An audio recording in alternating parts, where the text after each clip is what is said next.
What does it mean to stand in your power as a woman in business and also find your peace? Welcome to the Crystal Zinn Podcast. I believe our bodies are a living map of the entire universe. All the answers reside within. Remember, you are sovereign, whole, and infinitely valuable. And the best gift we can give to the world is our own healing. Join me as we explore holistic tools, spiritual practices, and paradigms that are shifting the way people experience life, business, and relationships. I love to share education on the most recent medical research and cutting-edge technology on anatomy, neurology, trauma, development, and more to give us a foundation in understanding how to align, utilize, and upregulate our physical systems. Ultimately, this podcast is a witness and support to people on their journey of remembering, an inspiration for all of us to keep going, and a reminder that we are not alone. So welcome to today's podcast, the Crystal Zinn Podcast. I have a really special friend here today, Chantelle. Welcome. Hi, friends. We did a matchy thing if you're watching this on YouTube. If not, just know we look amazing. Just know we look amazing, and we're twinning. So the first thing we do on this podcast is something I like to do at the beginning of all my classes, workshops, and business meetings, and that's just tune in. Love it. So Chantelle is very familiar with this because I'll give you a little more introduction later, but she runs a gym and she does this at the end of every workout as well. So go ahead and close your eyes if you're in a place where it's safe to do so. Without prompting, you probably noticed your first slower breath. And that's all we're going to do is notice which finger does your thumb want to press into. Where does your belly or chest fill up as you begin to allow for the inhale and exhale? No pushing, no pulling.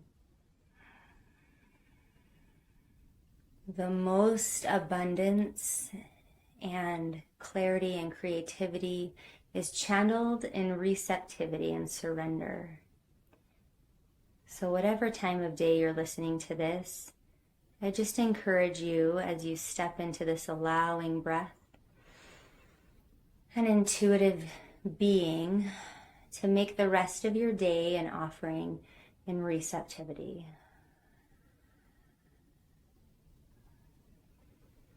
And then we'll just do one breath hold, exhale first. Power up, base of the spine to the crown of your head. Inhale for 6, 5, 4, 3, 2, stand taller. Hold the vision of who you are, full of glory and compassion and stardust and limitless power. And when you're ready, exhale. And then blink your eyes open and come back to this wonderful conversation we're going to have. That was cleansing. I really love when you do that at the end of the workouts. Yeah. Because you're kind of amped up and you're not always managing your mind during those workouts. And so it's powerful to point that energy in a direction right before you leave. Mm-hmm. It's easy to try and numb your mind from the pain of the workout. Yeah. To get through, right? Yeah. So I want you back in your body before you leave the gym. Number one, because it's safer to drive that way. But also to make good decisions once you leave. Yeah. I love it. So Chantelle Lawrence is here with us today, and as you probably deduced, she is a gym owner, a mama of 10, which I think should have been the first thing said. Wow. And grandma of 1. Oh my gosh, that's right. Cute. So fun. It's the best time of life. She also has a beautiful voice and an amazing podcast, which you'll love, called Wife of Justus, and we'll tag all that at the end. That I think it would be fun to share with them that you recorded one right before you got here. In the parking lot next door. I'm not going to tell my listeners that. I'll tell yours. Tell mine, because my listeners are just so amazing and beautiful and into self-development. And sometimes I think it's powerful to hear that we are out there, especially women, and also the men in this space, but we're just out there doing the things when we're inspired and doing it how and when we can. And there's no magic formula, and there's no putting any of us up on a pedestal. No. I like to remind people of that. It is not always pretty. In fact, very rarely is it. That was your favorite episode? I was in the bathtub. That was your favorite episode? I had AirPods in and I was walking fury off because I didn't want to hurt my family that day. Yeah. Right? I'm glad you mentioned that because I was actually talking to one of my business partners this morning and she was like, I had the crappiest day on Friday. And I was like, I'm so sorry. Thank you for telling me. I wish I would have known in the moment, but I'm witnessing you now. And she was like, it's okay. I turned it into content. It's what's going to be in my next email. And I was like, girl. Brilliant. Brilliant. That's a blessing out of a hard space, right? A blessing out of a trial.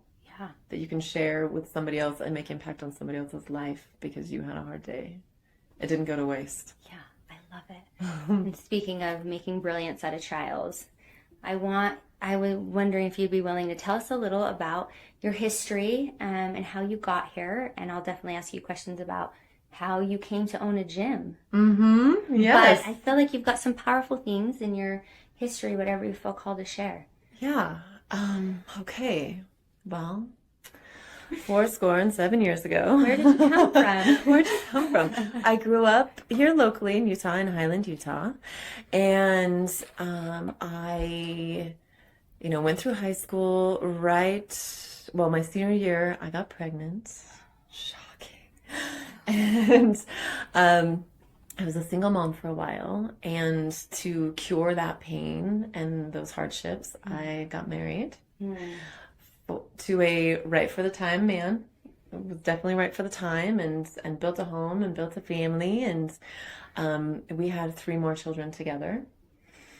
And actually the podcast that I was recording in the parking lot next door just now was an episode talking about how I decided to get divorced. Wow. And I didn't know I was in an emotionally abusive relationship.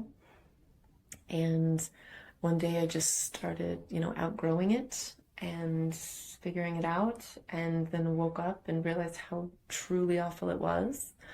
A phenomenal therapist asked the question, if your daughter were in the same marriage you were in, what would you tell her? Oh. And my answer was run. And so he said, well, you're teaching her how to be loved. So what are you going to do? And so I left that marriage and vowed to never get married again because that's what we do. After divorce. Been there. Never getting married again. Never dating anyone who has children. And wait till you hear the rest of the story if you guys don't know my friend. And fast forward 3 years, I marry a man who has 6 children. And he is a widower and his wife died giving birth. And when I met all of them, the baby was 3 months old. And so it was right. And we brought our families together. We had 10 kids under the age of 14 and are doing this thing called life. Wow. 10 kids under the age of 14. Wow. Yeah. You said that all pretty lightly for sure. Well, but I feel like we can even just extrapolate the learnings, the wisdom, the depth, of the mothering and the relationship things that came out of that. And so, yeah, I love when that wisdom comes out of you. We'll see where it comes up in the rest of the podcast. Yeah. But I know it's in there, right? All of the mothering things and, all of that worked itself out, but it was throughout this whole process and everything that I went through, divorce and marriage and being a mom to new children that I didn't give birth to, and would they accept me and would they accept my kids, all of that, at the base of it, at the root of it was personal growth. And that is what I put the most value on in life, is personal growth, right? It's all we have. All we have are our experiences. We don't have our people. They're not ours. We don't have our businesses. We don't have anything but our growth. And so... yeah, our character, our spirituality, the things that you've added unto yourself. Mm-hmm. So what were some of those things? Was the gym one of those things? Yeah, the gym was honestly the biggest one. So for those of you who know my husband, know he's extremely fit and loves fitness and has done it his whole life. And I did not do fitness my whole life. and do not have a passion for it, despite being a gym owner, right? But I have this passion for personal growth. And it became very apparent to me as I watched him leave in the mornings and go to the gym for a couple hours every day. And I felt myself being lonely and sad and getting smaller as he came back, re-energized and more powerful, that I needed to make a change. And I started to experience with different types of fitness, and I couldn't find my groove. And so I chose to build it. Create it. Yeah. Wow. That's a powerful sentence. I couldn't find my groove. I know I've heard a lot of my listeners and friends, even just this week, say, I couldn't find the thing or the breath work in the way I want it or this format in the way I want it. And I say, create it. So listen to Chantelle. She did it. Create it. Make it your own. What did you create? Well, we started, my husband's love for CrossFit, and also mine. It's my exercise of choice, and also his love for martial arts, so kickboxing. So we took kickboxing and CrossFit, HIIT training, weight training, and kind of merged the two, and added this meditation at the end, to kind of seal it off every day. Once everybody's done sweating and getting ugly, we put them in tune with their souls. And we've been going for 8 years. Wow. Yeah. It's incredible. I have to put a plug in for that gym because it was one of me and my husband's, and still is, favorite gyms. Favorite things we've ever done. Favorite gyms. Sometimes it comes in and out of our lives because of timing and classes and kids. But every time, first choice. And that's just completely authentic. It is. We love it.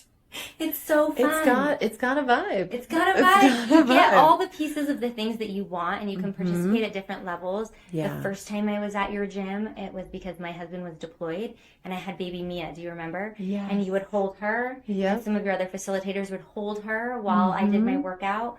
Or I would put her little cradle in the kids' place or rock her in the bands. And I was alone. I was so very alone during that time. And so I think what's different about that is the elements, what you brought in. I think your history of not that fitness person. So you didn't have like this myopic one lane, like opinion or way fitness should be done. Yeah. You came from personal development and growth and some underlying principles. And the way you added that in fulfilled me and sustained me during that year. So thank you for that in public, on air. It's important. It mattered to me. It saved my life.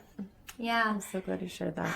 And that other piece where I know that you have challenges and read books together, and you encourage people on a much deeper level than I've ever seen in a gym for personal growth, right? You have the book club. Book of the month. And quotes every week. And we just wanted it to be a lifestyle, a way, to get better in life. We don't have a lot of time.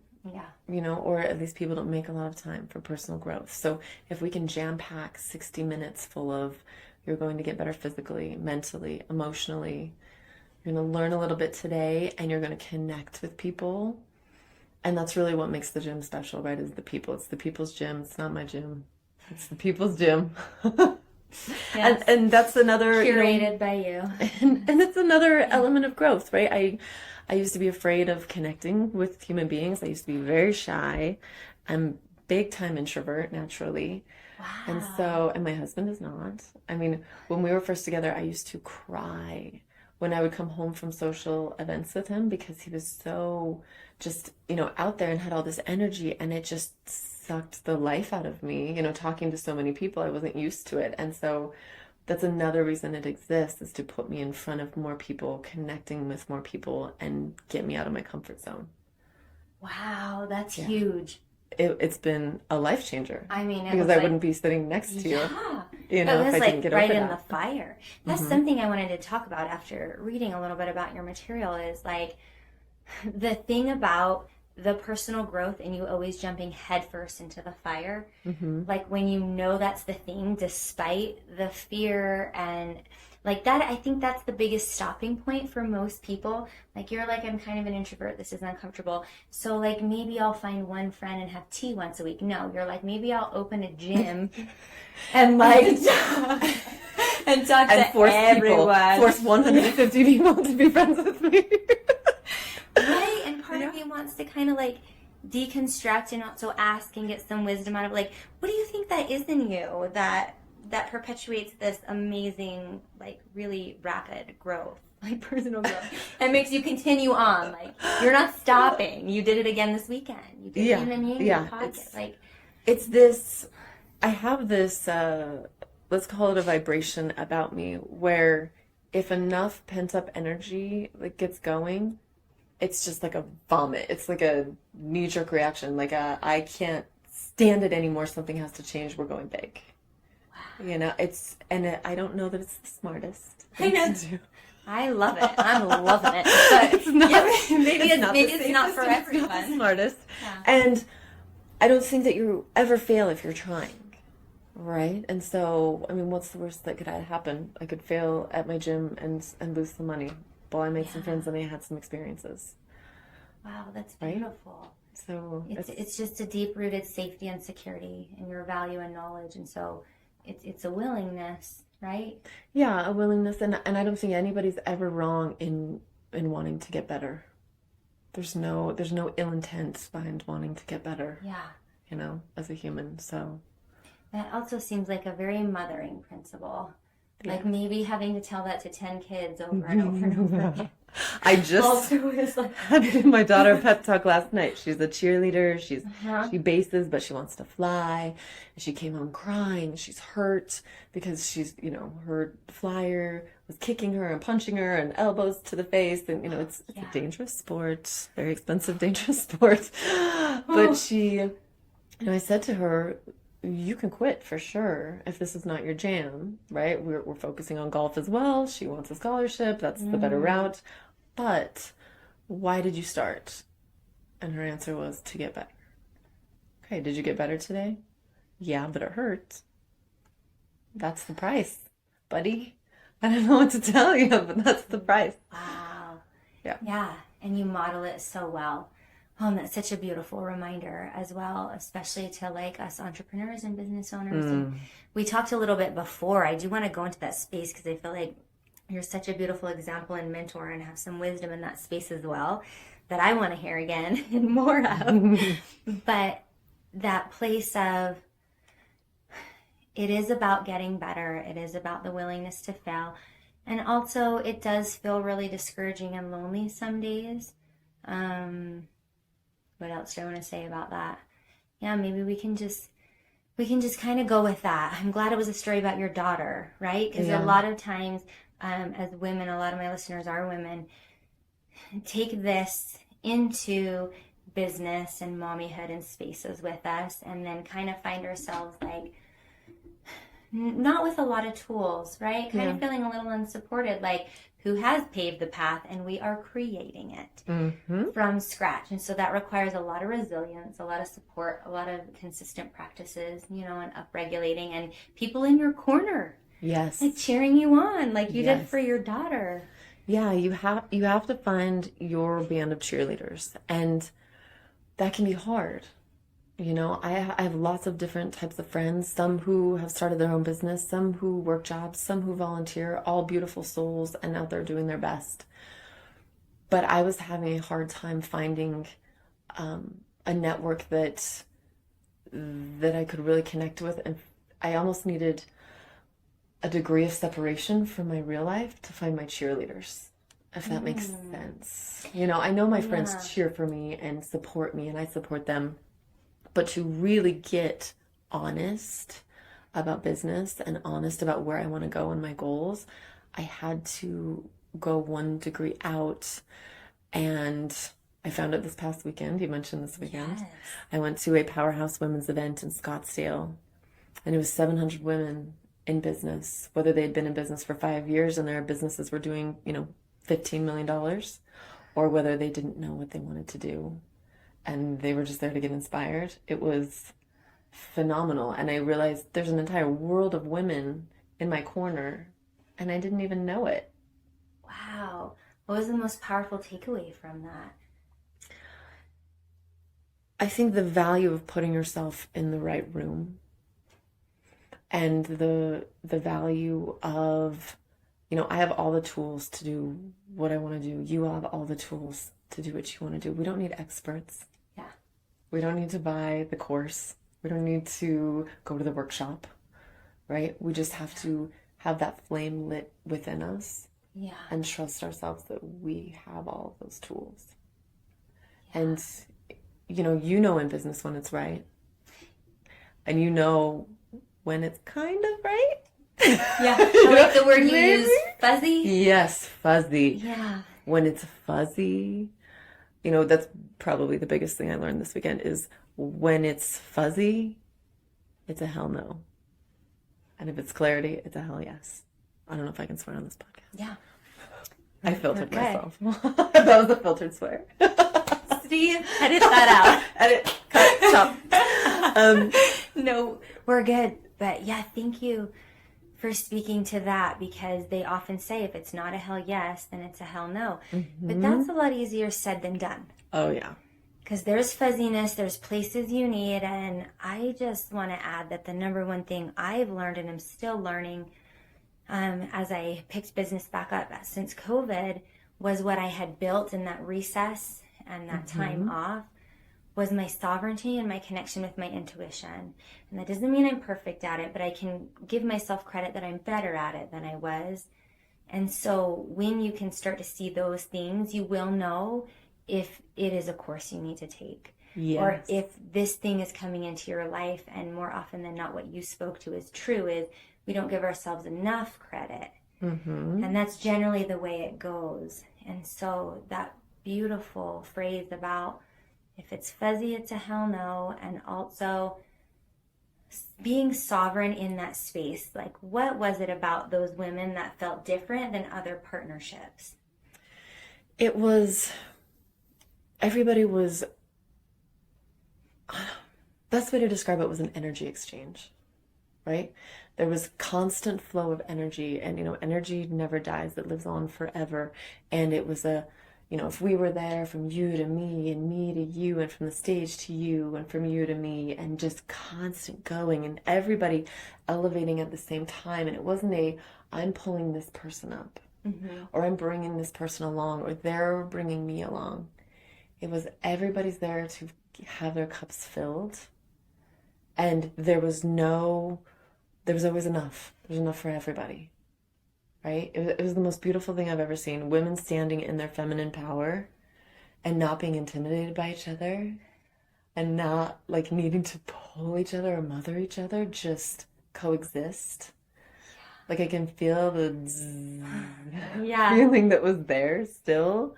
You're giving me chills just talking about it again, because it's one thing to call that in our life and manifest it and maneuver and bring in partnerships and dissolve partnerships that are in alignment with us. But to be able to orchestrate an event where that is what's there, that it's just so inspiring, and it makes me want to strive for that more and value myself more. Inspiring is what it is, inspiring. Yeah. And you embody that, like you do. Because I just breathed it this weekend. I wouldn't be this person right now if I didn't go to that event. It was like divine alignment for us to be having this conversation after that event, because I've had instances in my life where, relationships have gone bad and I've lost hope in, the feminine power and trusting it and surrendering to it. It's difficult. But it restored all of that for me this weekend, and believing, and it's just knowing that it's bigger than our tiny little circle. Yeah. There's a million circles and they're humongous.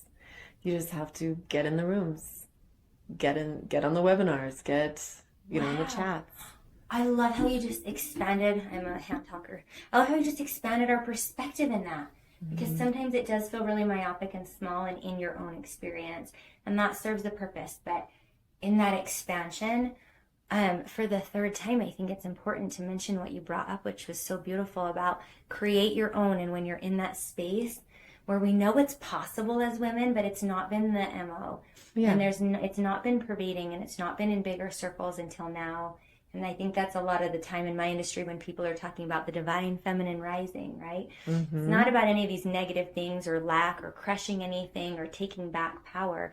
It's about things that are coming through our hearts and our minds straight from the divine, this is a new way of operating, which is very circular and even and co-collaborative and less linear and patriarchy-like.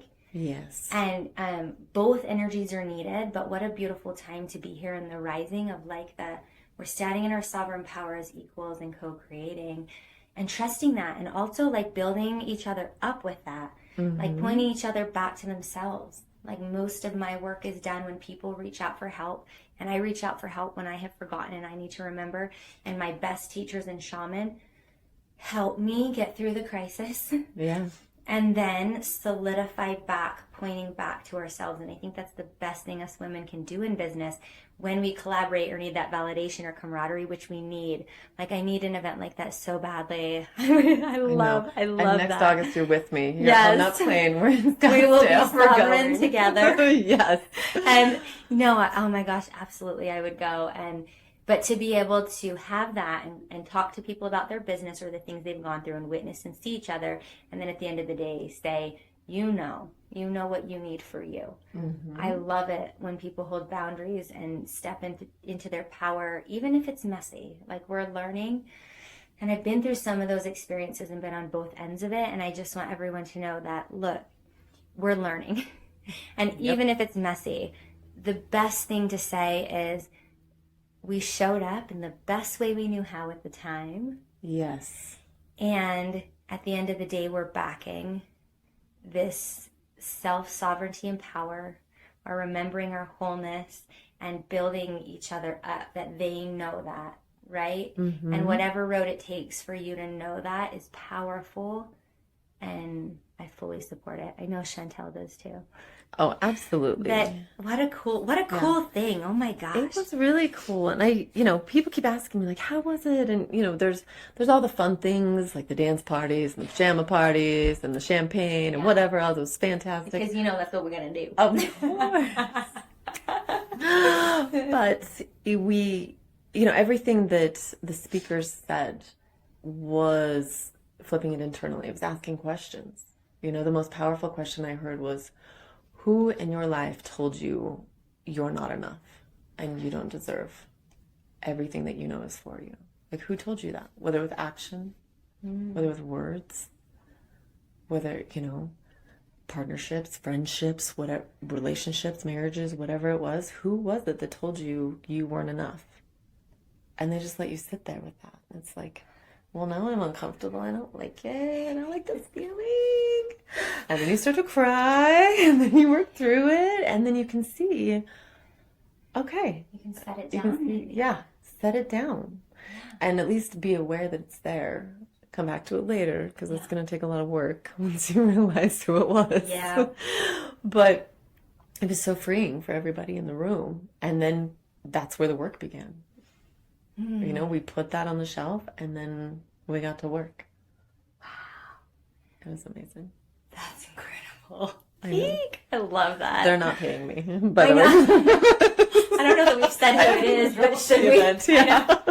No. We could link it for you if you want. Yeah, we will. That's amazing. Wow. So all of this is going on, and what is your next venture? What's your passion right now? What's going on for you? So for 9 of the 10 years that I've been with my husband, Justus, we have threatened to be out in the world helping people who found themselves in a similar position of blending a family. We've been through a lot, to say the least, and bringing 10 kids together and extended families and all the things. And we really want to get out there and tell our story and, give people the tools that are necessary to build the family that they want after something traumatic happens. Divorce is traumatic, losing a spouse is traumatic, and honestly, bringing 2 families together can be as well. Right? And we had a goal from the beginning to have our family be one whole piece. There are blended families out there who keep everything separate, and it works for them, and that's great, but that's not what we were about. And so we worked really hard to make sure we're one, fluid family, and that there's no stepmom, stepdad, stepkids. It's just us. Right? So that's where the wife of Justus comes in. Uh-huh. That's so beautiful. So we started a podcast. Uh-huh. So we're talking about our story, and at the beginning of next year, we'll have a website with resources and then start doing family coaching together. And I'm so excited to go on this adventure with him. I want to jump up and down right now because that's such a huge lack in the services being provided right now. It's difficult. I know because I also blended a family. Yeah, you know. And at the time, and I come from a blended family. I grew up in a blended family. I didn't know that about you. Yeah, there's 8 of us siblings, and there's hers, his, and ours. Okay. And I've lived that for 32 years now. Yeah. And so I've got to see from like the experiential child's view those things, and then trying to, get in front of the train of a lot of those things when I had to blend my family with my second husband. Mm-hmm. And the only resource I could find was a class run by the city in one of the little cities home buildings. Sorry, that's so awful. And like one of these little old city buildings on like Thursday nights at 7, where you just don't even really want to go like or sure AA. you okay, I'm glad you said that because it's exactly like AA. Hi, my name's Crystal. I've been married for 6 months. We are so great. And they would take the kids some nights, and it made me, and I actually, I'm sure it was actually a good program. Yeah. I know we're kind of giggling at it because I know that's kind of validating, and there's a lot of hurdles to get over to participate in something like that fully. There is, because you're just like, whoa, with all these things, and how can I relate to these people, right? That's the biggest thing. I remember one night they took my daughter and she wrote down the things that were difficult for her so that we could know. Mm-hmm. And then they had them make a bottle of chill pills, which were actually M&Ms. Oh. And so we could start having open family discussions about when things were stressful. Mm-hmm. And then we could have kind of a fun with it where me and my husband, she could give us a chill pill. So she felt like she had some control in the situation. Yeah. Because for the children, it's very chaotic and loss of control with who they go with and where. Anyways, there were some really good, beautiful principles that really helped me along the way. Yeah. But to have something accessible and listenable, and tools and a website, I think is... And relatable. Yeah. Our only resources were, there were a couple of books, and I don't know why this is the way, and maybe it's because it's the most cleanest and simplest way, but not the easiest. But they all said, keep your finances separate. Child support is only for these kids, or Social Security is only for these kids, and your income is for these kids. And like, so if I want to, buy my stepchild something, it can't come from the child support money, or vice versa, and it just that's how I grew up. So that's how they did hard. And so I wouldn't want because some money is bigger than others, right? Some resources, there's more resources than others, and so we never wanted that. And we actually, there was a neighbor of my husband's who just at random came up to us at a school event and said, good on you for blending your families. And, just so we have a blended family. And when it comes to finances, she just jumps right in. Just when it comes to finances. You're like, because I asked. Oh, okay, that's Thank great. You. But she said, we treat them like Skittles. The yellow ones come from child support and the red ones come from this and that. But we put all the Skittles in one jar. And that's how we handle our life. And ever since then, we're like, all the Skittles go in the jar. And we just figure it out. Right? And that's the way we also treated disciplining. And those books that we found, it was like, no, only you can discipline your child and only he can discipline his children. And it's like, how am I ever supposed to be a mother to these children who lost their mother if I can't be involved in their growth? That's fascinating. We learned like high love, low discipline, but we learned it was supposed to be like a sliding scale. Like you should be working towards that. Yeah. Actually. Which is great. Which I wanted to move towards it quicker. Yeah. Than I think everybody else. No, you please be in charge. Yeah, yeah. But there is something to that. And how did that go? It went really well. I mean, there was not a lot of rejection. In the beginning, one of our oldest sons was having a hard time and not accepting the family and, pulling that she's not my mom, that having that conversation, and Justus sat him down and said, look, I am marrying her forever. You get to go and start your life when you're 18.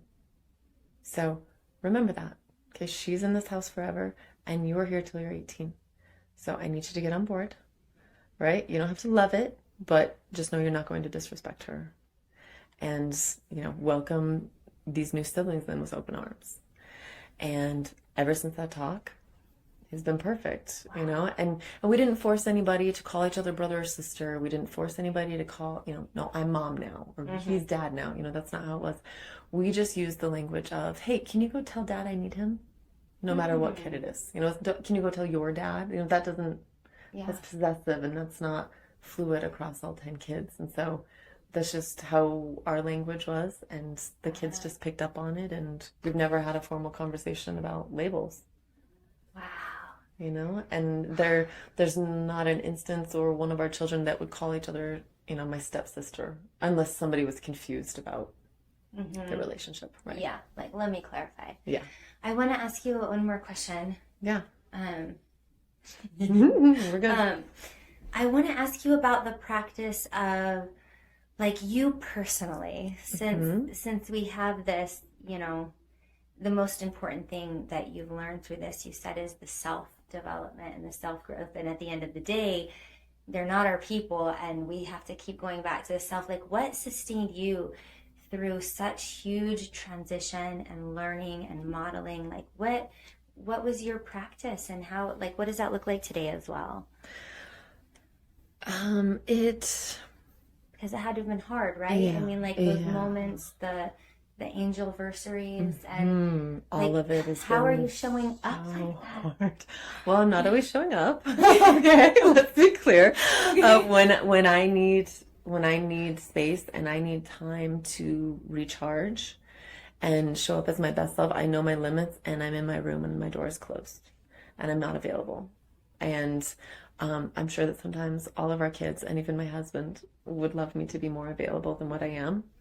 But for me to be able to show up when it's really important, I have to hold my space, and I call it my little power bubble, my bubble of light. And when I feel my light dimming, I've got to go recharge, and that happens every day. It's not a once a week thing. That's every day, whether it's 30 minutes or 3 hours. It has to happen, and I have to be alone. And something that became really clear to me this weekend at this women's event was this, my value that I put on personal growth. I have always felt my higher self, or a better version of me, no matter how good I am in that instance, I've always felt an even better version of me just above me. And I've always felt this reach for her. And I didn't realize it was her until this weekend, but it's almost like this pull from the chest. I know. And we did this hypno breathing thing at the event, and I could see her so clearly, and she's reaching out for me and I'm reaching out for her. And I realized that's the pull that has kept me going my entire life. There you are. Thank you for showing your face. And now let's go. Wow. It was just like this divine, amazing moment. And I'll never forget it. Right? And it was through breath work. Yeah. It was through turning inward. And I think that's always been at the core, in through the nose, out through the mouth. Yeah. And protect your bubble. That's beautiful. I know that helped me. Hopefully that will help some other people, and give them permission to say, that is the most important thing, Put the oxygen mask on yourself. And one of PhD, I'll link in maybe the show notes, that I like to follow, who does research on this aspect, especially with women in business, the divine feminine. She says that is at utmost importance, because what always happens when a woman recharges herself like that is she immediately helps the community, helps the children, gives back. And that's something that's sort of unique to the women archetype, whatever you identify with, is that it's not a self-serving energy. No. So you have to make that time for the self-service. You do. And the powering back I like that visualization of the light bubble. Yeah, you just, and you everybody knows when their light is dimming. They can feel it, right? No, and you just have to have the courage to say, stop. Yeah. I gotta take time for me. Yeah, that's beautiful. You're doing amazing things. I'll link all the things that Chantelle's doing. Yeah, and so we can get a hold of you. I just wonder before we end if there's any last thoughts that are kind of pressing on your heart, any messages coming through, anything where you're like, this is the thing, guys. I would say if you're rejecting something or someone, it means there's something to learn there. You know, if you're fighting against something really hard right now, take a beat and think, what is it that we need to learn? There's a reason this is in front of me, and there's a reason this is agitating me. What is it? Let's get to the bottom of it. Do the work so that you can grow from it. Lean into the pain. Mm-hmm. Use your tools. Use your breath work. Use your working out. I mean, breath work is everything. Oh, it's everything. Oh my gosh, thank you so much. Thank you for go work me. out. Try a class at Chantelle's gym, you guys. It's so fun. Well, at the very least, you'll dance. Yeah. You'll dance, I was missing that the other day. We'll have some gangster rap on, and we'll dance, and we'll drop it like it's hot. That's amazing. Thank you so much. Thank you for having me on. You're out here doing amazing things. Thank you. You know, you're teaching people breath work, teaching people to turn inward, connecting people to the divine. That's a big job. Say your things, and then I'll say my things. Thank you for that witness. I'll receive that. That feels good to be seen by another woman in this space. So thank you. You're welcome. What's your Instagram? Wife of Justus. Shocker. Okay. Wife of Justus. Follow me there. And then the podcast is on Spotify. Wife of Justus as well. Cool. And the gym is called The Box. The Box. Yep. In Linden. We're in Linden, and we're built by The Box on Instagram. So follow all the things, even if you're not local, and get inspired. Be inspired. Yes. Yeah. And so you guys know my things. I moved into the corporate arena a little bit. I had done that in the past, and I'm doing that again now. Breath work, tools, meditation, mindfulness, deep inner learnings, even things about chakras, especially for people in business. Because like Chantelle said, it's powerful. It affects the mirror of your business and what's happening on the outside. I have been counseled so many times when I have hit a roadblock in my business. My mentors have said, go inward, fix this in yourself, and then watch your business change on the outside. So I'm available. I'm doing women's retreats. I'm available for private sessions and workshops, and corporate retreats and business and workshops. That's what I'm doing now. So you guys know where to follow me. Listen to this podcast, Crystal Zinn Yoga, and I appreciate it. Appreciate your support, and most importantly, you're not alone showing up in the things. We hold a quantum energetic network that you're always in with us, in our hearts, in our minds, in my prayers. I burn for us. I burn cedar for us, and we're not alone. We're doing the things, and I'm so proud of everyone who's showing up. So yes, I love it. Sat Nam or Namaste. Namaste. Thank you for listening. Connect with me on Instagram at Crystal Zinn Yoga. Subscribe on my website at crystalzinnyoga.com to receive tools and practices for your holistic journey, and to be the first to know about offerings, workshops, trainings, and retreats. We live in powerful times that require courage, bravery, compassion, authenticity, community, and grounding. Check out my free content, classes, and meditations on YouTube at Crystal Zinn Yoga.